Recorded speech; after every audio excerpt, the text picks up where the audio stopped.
Chapter 10, wherein the cavalry officer is given some knowledge of the momentous events soon to pass. The summer sun shines bright through the windows of the Duke of Cunaris's office, wreathing your regimental commander's burly form in an outline of flaxen light, as he considers the three of you standing at attention before him. I have read your reports, gentlemen, and I saw fit to send them forward to my superiors.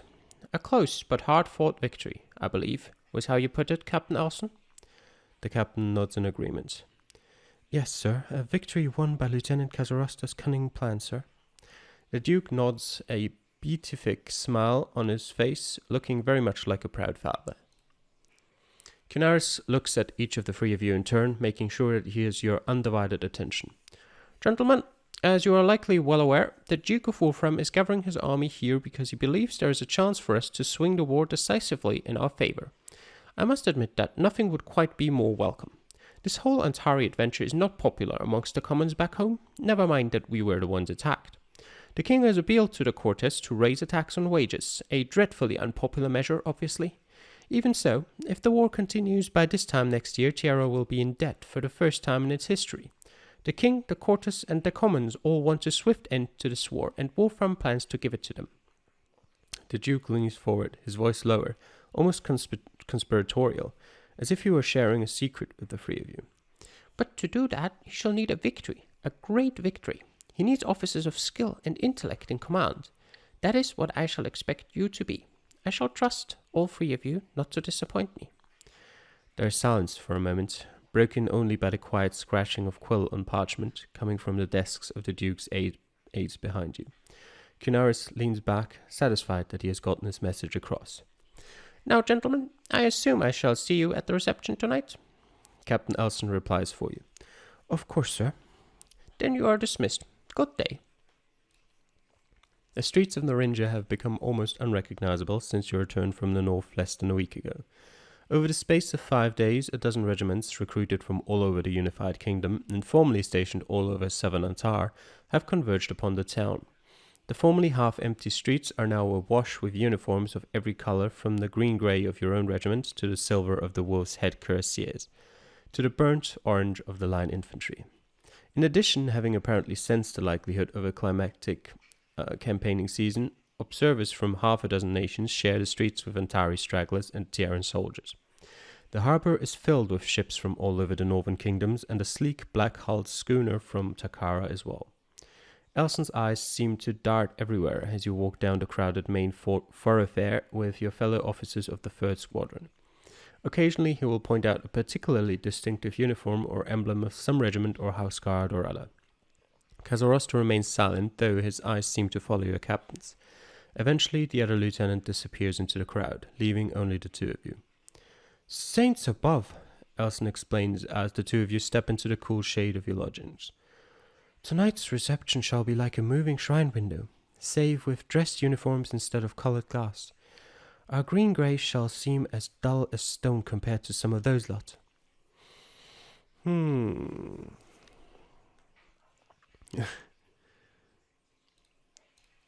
Yeah, what is that reception about?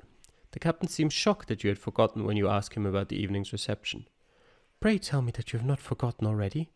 Damn me if we were not given the invitation to them just yesterday at low tea. Not my fault, I wasn't there. Was I there? I can't remember. When it becomes evident to the other officer that you have indeed misremembered, he gives a rather melodramatic sigh before reminding you.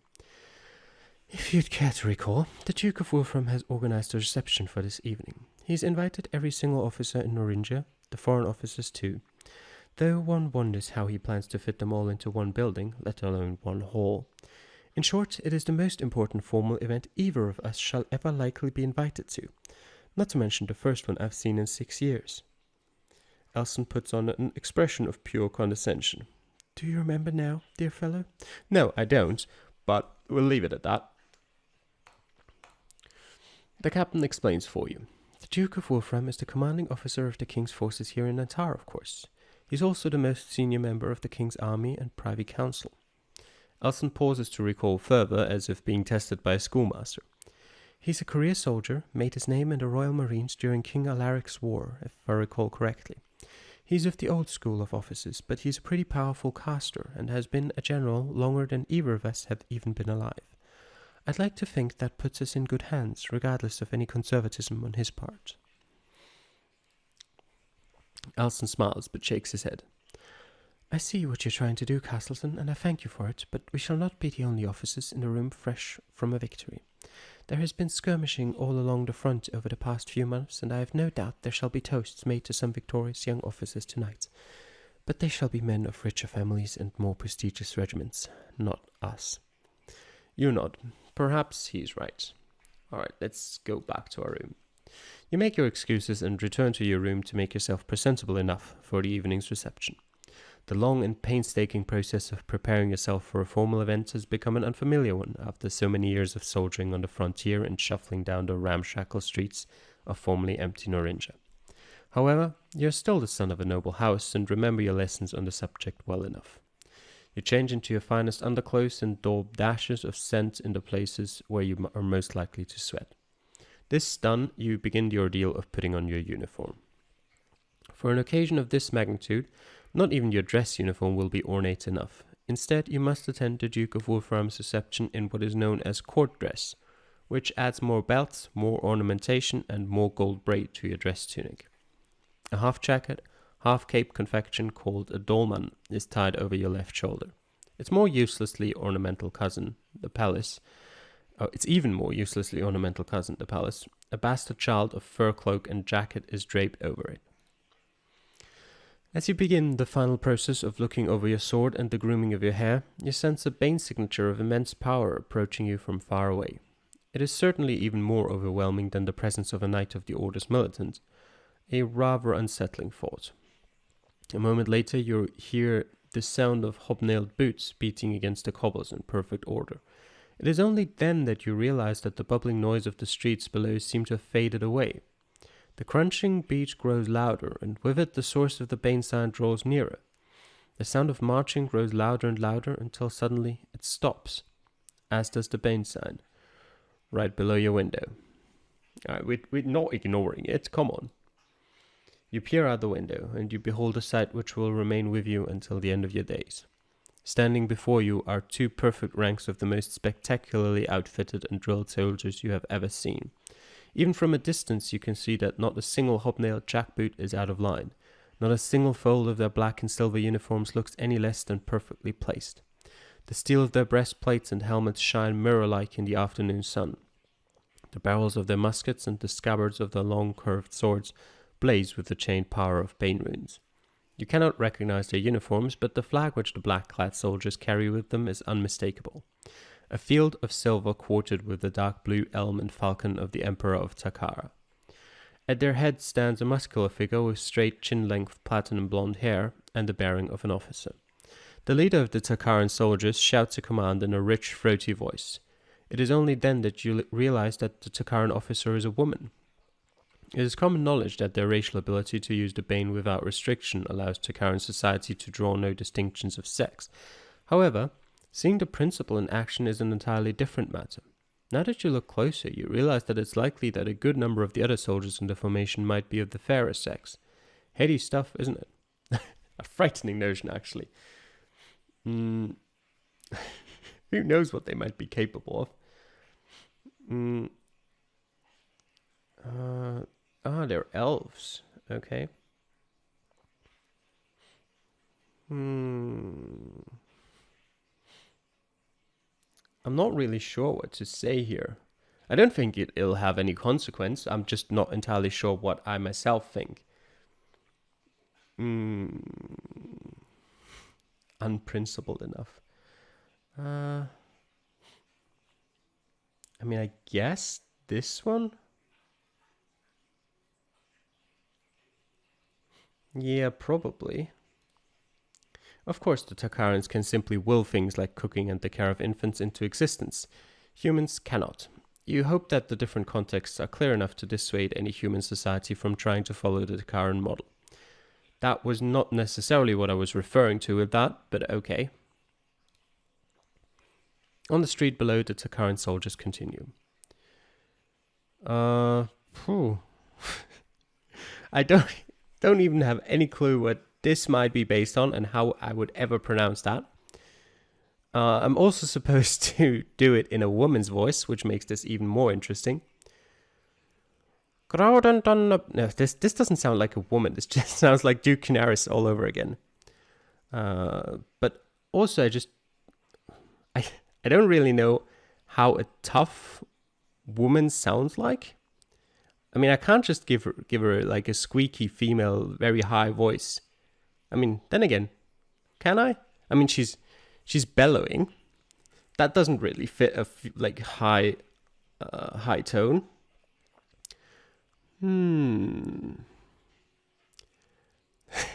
God damn it! I have no idea what voice to do. I might just do it like a stereotypical female voice until I can think of a better one, or just to tell them apart. That still doesn't sound female. The officer bellows. Immediately, the Takaran formation tightens around its flag, their boots echoing off the cobbles in perfect unison, the result of what could only be long decades of drilling. A second figure appears alongside the officer, another woman, taller and longer of hair, but slimmer. You hear the two converse for a moment, too quietly for you to hear. Then the officer shouts again. En banfail vacuumim. The words mean nothing to you, but the Takaran soldiers respond to them instantly. They ground their muskets, slamming the end of the brass-plated wooden butts into the ground in a perfect steady beat. Takara aun tausenkai, they chant. Takara aun tausenkai, Takara aun tausenkai. At the third repetition, the Takarans once again shoulder their arms. The officer takes her position in the center of the first rank. The other Takarans, obviously not the soldier, takes her place in front of her. You see her give another order to the officer, obviously her subordinates. Irucim lindre ketevendane, the officer shouts. At that, the soldiers begin marching once again, with all the ominous precision of a stalking wolverine. Before long, the Takaran soldiers are gone, and you find yourself looking out your window, seeing nothing but the empty space where they had once stood. The sun is low in the sky as you finish your preparations. As you make your way across the darkening town, you notice that while officers head for the reception in a steady stream, the common soldiers are pulling double duty as sentries and torchbearers. After all, it would not do for a foreign delegate or staff officer to be lost or worse on such an important evening. The reception is being housed in the cavernous town hall, turned into Wolfram's staff headquarters in recent days. As you reach the courtyard, you find the windows ablaze with lights and the sound of soft string music wafting towards you. A dozen orange-jacketed infantrymen keep guard over the entrance with fixed bayonets. The honor guards of a dozen foreign delegations loiter outside, awaiting their master's return. The guards allow you to pass without pause or comment. Perhaps the uniform of the Royal Dragoons has become more familiar in recent days, or maybe the sentries simply took you for a foreign attaché and let you in on the basis of your current state of overdress.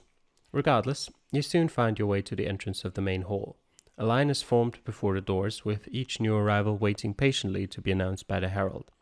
Quickly enough, you queue up behind an ensign of one of the foot regiments and a major of the Centauri Highlanders. Let me just quickly read ahead who it is.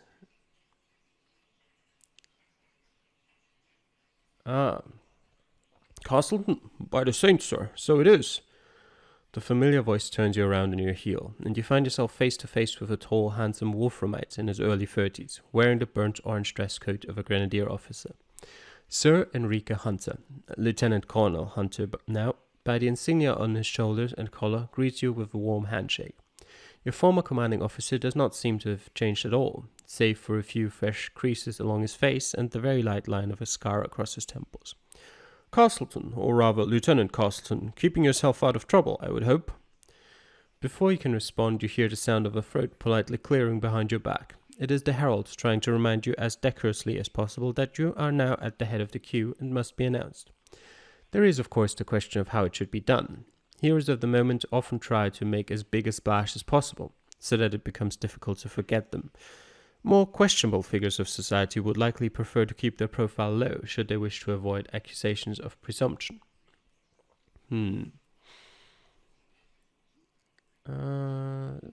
Everything. I mean, we don't really want to make as big an impression as possible, do we? That, yeah, as it says here, that just sounds presumptuous. Full name is fine, though.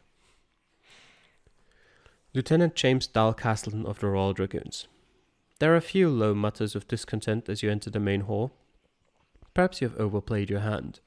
We hope that none of those in attendance will remember your rather slight presumption. The main hall is a garden of bright uniforms glittering under the bright candlelight. Decorations shine and sparkle on the tunics of soldiers from what seems like every regiment in the King's army, and a few from kingdoms overseas as well. However, before you and Hunter even take a dozen steps, you are accosted by two familiar faces. Carston, come to the festivities at last then, dear fellow. Captain Elson is clearly putting on a seamless mask of amity and goodwill, likely less for your benefit and more for that of the senior officers which surround him. Beside him is Lord Captain Hartigan, now Lord Major Hartigan, judging by the insignia on his coat.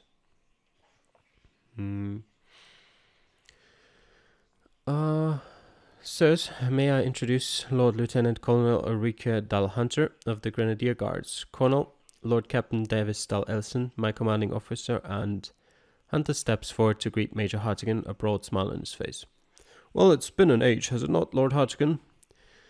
Indeed so, Lord Wolfswood, the infantryman replies, using your former commander's court title. Sir Enrique and his brothers squared for my father before the war, and how is Felipe doing? Hunter shakes his head softly. Dead, I'm afraid. 2 years ago, whilst attempting to take an Atari position. A field piece caught him in the chest. I was told it was very quick. Very quick indeed, but far from clean. A bane-hardened breastplate might turn a bayonet or shake off a musket ball, but a 2-kilogram ball of iron would make a mess of an armored knight of the red as easily as it would an unprotected infantryman. Hartigan's expression is a sad one. I'm quite sorry, he says, the decorum required of him in a formal setting preventing him from saying or doing more. Don't be, Hunter replies. He died in the saddle with his sword in his hand and his front toward the enemy. Very few men are lucky enough to be picked by the saints in such a manner. The genteel commiseration of your two seniors fades out as you take another look at the room around you. The biggest knot of conversation, of course, is centered around the Duke of Wolfram himself. A tall, gaunt figure in a powdered wig 30 years out of date and the richly braided uniform of his House Guard regiment. The Wolf's head cuirassiers. With him stands his senior... What? A tall, gaunt figure in a powdered wig 30 years out of... Oh, is that just a different person that's standing with him, I assume. Okay. With him stand his senior staff and subordinates. The Earl of Castlemaine, the Duke of Havenport, the Baron of Torbridge. Powerful men of old and distinguished families all. Not far away there is another focus of attention. The two stern-looking women in black and silver Takaran uniform, long curved broadswords belted to their hips. Though many seem keen to talk to the emissaries from the finest land army in the world at first, their interaction seems to be no more than short, sharp exchanges, which end as abruptly as a burst of musket fire. Hunter and Hartigan are, of course, still chatting away, though seemingly about more happy matters. Elson stands rather out of place beside them. Lastly, you spy a slim figure in green-grey standing in the shadowed corner of the great hall. Casarosta. The others in the room seem to avoid him on purpose, though his unwelcoming stance and expression certainly do not help masses. You decide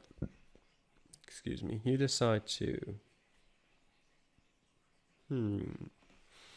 Alright, Casarosta. What's up? As you begin to make your way towards Casarosta, Elson takes you aside by the elbow. Are you quite sure that's wise, dear fellow?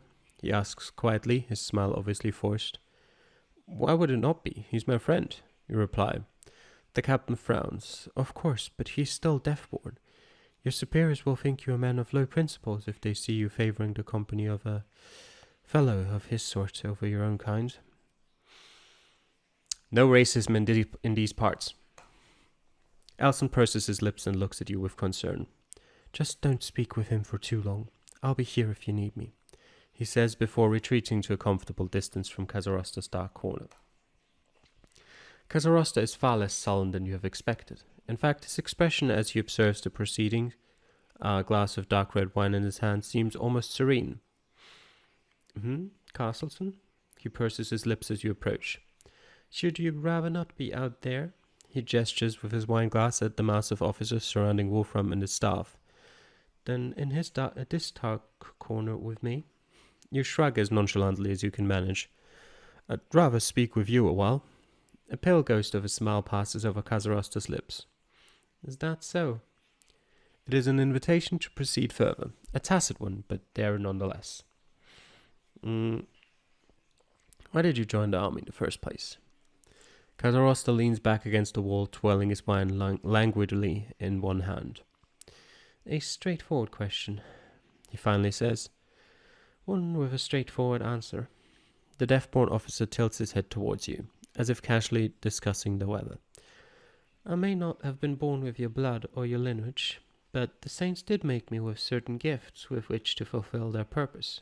You are well aware that I am rated an excellent swordsman, a marksman of some skill and a rider of more than average proficiency.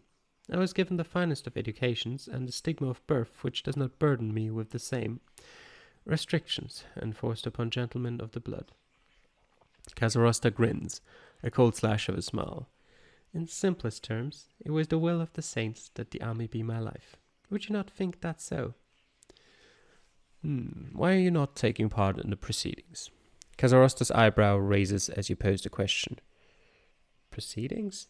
You mean rather to ask why I am not playing the same game as the other officers, currying favor with their superiors so that they might call on them in some time of need?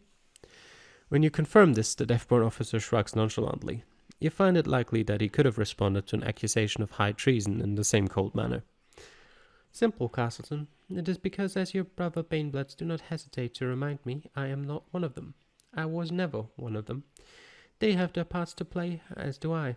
The saints did not make me to play the parts of those men, nor they mine. That is the way the world works. We're born into our roles, we're given our blessings and our curses and made to serve a purpose. There is no escape from that. Kazarosta locks gazes with you, his tone and expression serene. I am not a Baneblood, but I was born to a great fortune, to a good father, and to skills which few other men possess.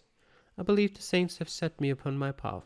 Attempting to change its course or take the purpose of some other man would be as unnatural as a fish deciding one day to fly. The other officer pauses for a moment, taking a sip of wine as he does. Is that not so? Before you can reply, Kazarosta shakes his head. You ask why I choose to do this or choose to do that, when in fact choice does not enter into the matter at all. The saints create us for a purpose. Each of us is a part in their great machine, and we have no choice but to do what we were made to do. This is what drives us to our actions, our functions within workings which we have no concept of, to a purpose which we shall never know, in this life or the next. Our purpose for existence is to fulfill our parts and await whatever is planned as our fate after. The deaf-born speaks slowly in an almost poetic measure at a constant stream of words. You find no way to interrupt him. We are sabres in the hands of infinity, Castleton, to move and act as we are bid. The fact that we sometimes have second thoughts in the obeying gives us the delusion that we have some ability to determine our fates, that we are born with the freedom of choice to choose our action. To be kind or cruel, good or evil, that is mankind's most glorious and beautiful dream, but it is a delusion nonetheless. Kazarosta drains the remainder of his wine in a single swallow. Now I suggest you take your leave, he says matter-of-factly. People are beginning to take notice. Indeed, when you look back over your shoulder, you see more than one of your fellow attendees watching you. One fellow, a rather proper-looking older gentleman in some foreign uniform or other, stares slack-jawed as if you had just set his child on fire. When you look back to make your goodbyes, your fellow dragoon is gone, off to seek another glass of wine and, more likely than not, a lonelier corner. Thankfully, Alson is still waiting for you as you walk away, assuring you that your exchange with Kazarosta was brief enough not to put any enduring stain upon your reputation. You decide to... Alright, Hunter and Hartigan. You come across your two more senior companions as they jovially converse over a table, laden with cuts of cold beef and cheese toasted over bits of bread in the Calendrian style. Have been made Lieutenant Colonel now, you hear Hartigan say as you join the two infantry officers. I had thought that you had not the funds to buy a promotion. Hunter smiles as he picks up a parcel of toasted bread and cheese between forefinger and thumb. By saint and honour, I did not last we spoke. However, I had the foresight to make a few wise investments before the war. Wool mills, dyes, and some infernal construction called a blast furnace. Apparently all three are quite useful for a kingdom at war. Thus, I found myself 8,000 crown richer than I had expected, so I spent half of that on a promotion. Your head spins at the mention of the sheer weight of currency being discussed. You had known House Hunter to be a relatively wealthy one, but the grenadier officer is, casually speaking, of spending an amount equal to the worth of your family's entire estate for the sake of an officer's commission. Major Hartigan, on the other hand, seems less aghast, barely sparing a raised eyebrow. And you, Hartigan? When are you to seek your new commission? Surely you could afford it easily enough. From the corner of your eye you see Elson display the bitterest expression you have ever seen of him as he drains his wine glass. The fact that his relatives and acquaintances are so easily able to afford to buy promotions to high rank must grate on the impoverished captain. The major shakes his head. Afford it? Certainly. Unfortunately, there is only one lieutenant colonel's billet in the 5th of Foot, and all it entails is leading a 2nd battalion somewhere a day's march south of Victoria, scouring the countryside for replacements. I've neither the grey hair nor the quartermaster's belly for such a task, I'm afraid. Hunter frowns as he pops the morsel of food into his mouth. Pity, you'll still be attached to Lord Castlemain's staff then. Hartigan nods, a pained expression on his face. Indeed, dear Hunter. They have given you a battalion of grenadiers, have they not? I shall watch for you on the field. 600 burly lads in bearskin caps shall not be hard to miss. The grenadier nods, a bright grin on his face. Castlemaine will put us dead centre. I shall hope he does, anyhow. Hopefully we'll be able to fight our fill of those church hussars the Ontario are so famous for. Hartigan shakes his head, a look of puzzlement on his face. The hussars? Overdressed fops playing at war, more like, he says with the veteran line infantryman's typical disdain for cavalry. They'd charge straight into formed squares if they thought it made them look fine enough. Rather, we face their infantry. Not much men to men, but they do fight like lions when pressed, and there are a damned lot of them. The grenadier shakes his head, and the genteel, if spirited, debate begins. With the two of them at odds, neither make particular headway. In the end, they resort to the tried-and-true tradition of asking the next most junior officer. Elson, what's your thought on this? To the surprise of both senior officers, your own captain does not, save split the consensus further. I would reckon their light cavalry more dangerous than either. They've more numbers than the hussars, and their Oberlanders are fiendish good horses. They have to be for all that dashing about they do. You could shut your eyes for a moment and open them again to find them upon both your flanks with sabres flashing.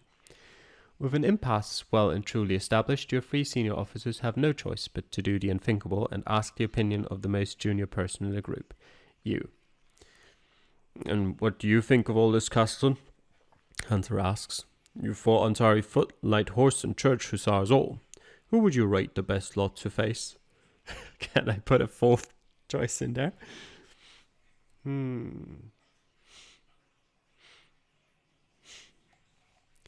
What would I like to do? I don't really remember any of them to be particularly tough, if I'm being honest. I don't think this will do well for our reputation. At least with those folk. Do I want to go with these?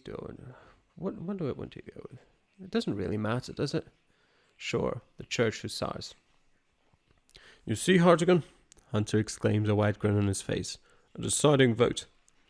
Major Hartigan smiles too, but shakes his head. Hardly so, Hunter. This isn't the Quartus. Elson shakes his head at the two of them. Best you find some other amusement, dear fellow. These two will be sparing for hours yet. Before you can take another look around, you hear the tapping of a spoon against the glass. Faint at first, but as the bubbling sound of a dozen conversations recedes, the ringing sound becomes louder and louder. Within moments, the entire hall is silent, save for the sound of a single spoon clattering against a single glass. Those in the centre of the chamber move aside to reveal the source of the noise. The Earl of Castlemaine, and beside him the commander of all Terran forces in Antar, the Duke of Wolfram. Thank you, Castlemaine. That will do. His imperious voice brings the table to silence. The old general sweeps his eyes over the room as a hush falls over the assembled delegates and officers. Guests, delegates of foreign governments, brother officers, he finally begins. We have certainly come a long way, have we not? Not 6 years ago we were barely an army. A few thousand ragged, unseasoned volunteers in a strange land, without fortification, without shelter, and with only the mad hope of a young king to drive us to victory. Now we are firmly entrenched in a land which once thought it could crush us effortlessly. And our king's hopes, well, they do seem a bit more sensible now, do they not? A smattering of laughter, most of it nervous, comes from the crowd. Many did think the king mad when he put into train his Centauri adventure. By the look of vindicated pride on the old general's face, you can tell that Wolfram was not one of them. This is a long, difficult road that we have marched down all these years, but saints be willing, we have seen the end not so far ahead of us. Soon now we shall meet the Antari in battle, and we shall break their army in the open field. We shall bring them to the negotiating table, and there shall be no more complaints of dishonourable tactics or insubstantial setbacks on their end. We will have them beaten before the eyes of the saints and all men. We shall, in the eyes of the world, have claimed victory. Thankfully, nobody is uncouth enough to cheer at Wolfram's words, though the expected wave of polite applause is perhaps a bit louder than usual. However, you cannot help but ask yourself how much of Wolfram's speech is genuine, and how much of it is mere rhetoric to fire up the weary soldiers in this hall for a few months longer. To bring that victory, we must have each man do his utmost to secure it. Let there be no talk of retreats, of withdrawals or stalemates or cutting our losses. His Majesty has always expected his servants to do their duty. In the past few years, I have been ever prideful of the fact that we have not disappointed him. Let us not falter now. Let our duty be victory, and let us see it through. Saints guard the king. The whole room seems to reply, every glass raised in salute, including yours. Saints guard the king. Wolfram's words ring in your ears for the entire evening, throughout the banquet and the toasts that follow. They continue to resonate even as you return to your quarters, your mind intoxicated with the spectre of a final victory and a good deal of very fine wine. You sleep that night dreaming of the end of the war, a vision with a tint of nightmare, returning home merely to fight another struggle against some other foreign land. In the end, it is a knock on your door which shakes you free of your thoughts on the war's impending end. You dress quickly in the dim early morning light and open the door to find Staff Sergeant Fenton with a new set of orders to investigate a forward listening post to the north which had failed to report in. You ready yourself and call out your men in a sort of fugue state. As soon as your men are in formation and riding up the old Imperial Highway, your thoughts return to that of an end to the conflict which has shaped so much of your life. It is as if you were only half awake or drugged or in love. Whenever your mind is not pressed by some urgent matter of patrol, you think only of the peace which is soon to come. You're still thinking it when you feel the ground begin to tremble and your mind begins pulling and straining upon itself in a way which you have never felt since your last visit to Etoria so long ago. There is almost no need to confirm your suspicion, but you do it anyways. You ride forward, feel telescope in hand, and see with your own eyes the advancing vanguard of Prince Korobirit's Antari army.